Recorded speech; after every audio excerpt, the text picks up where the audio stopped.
प्रभाग क्रमांक 6 मैनुद्दीन बागवान यांच्या उमेदवारीवरील आक्षेप फेटाळला। निवडणूक निर्णय अधिकाऱ्यांचा निर्णय, उमेदवारी अर्ज वैध ठरविला।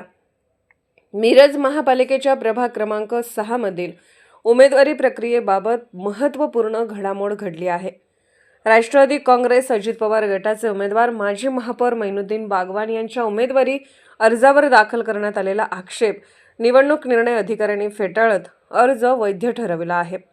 भारतीय जनता पक्षाचे अधिकृत उमेदवार अलाबक्ष गडकरी यांनी मैनुद्दीन बागवान यांच्या उमेदवारी अर्जावर आक्षेप घेतला होता। या आक्षेपावर आज सुनावणी पार पडली। सर्व कागदपत्रांची तपासणी आणि कायदेशीर बाबींचा विचार केल्यानंतर निवडणूक निर्णय अधिकाऱ्यांनी बागवान यांचा उमेदवारी अर्ज वैध असल्याचा स्पष्ट निर्णय दिला। या निर्णयाकडे संपूर्ण प्रभागासह राजकीय वर्तुळाचे लक्ष लागून होते। संभाव्य तणाव लक्षात घेता मिरज महापालिका कार्यालयाबाहेर चौ पोलीस ठाण्याचा कडेकोट बंदोबस्त तैनात करण्यात आला होता।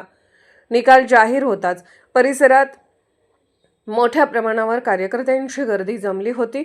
उमेदवारी अर्ज वैध ठरल्यामुळे प्रभाग क्रमांक 6 मधील लढत अधिकच चुरशीची होणार असल्याचे संकेत मिळत असून आता सर्वांचे लक्ष थेट निवडणूक प्रचार आणि मतदानावर केंद्रित झाले आहे।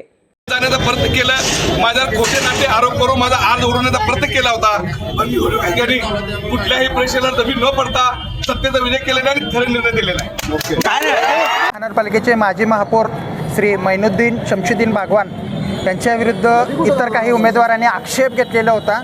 या आक्षेपामध्ये अशी गोष्ट होती की त्यांनी महापौर सभापती असताना त्यांची महानगरपालिकेची गाडी त्यांनी काही वर्ष वापरलेली आणि त्याची थकीत रक्कम जी आहे ती भरलेली नाही, त्यामुळे थकबाकीदार असल्यामुळं त्यांचं उमेदवारी रद्द करावं अशा संबंधित एक तक्रार अर्ज आलेली।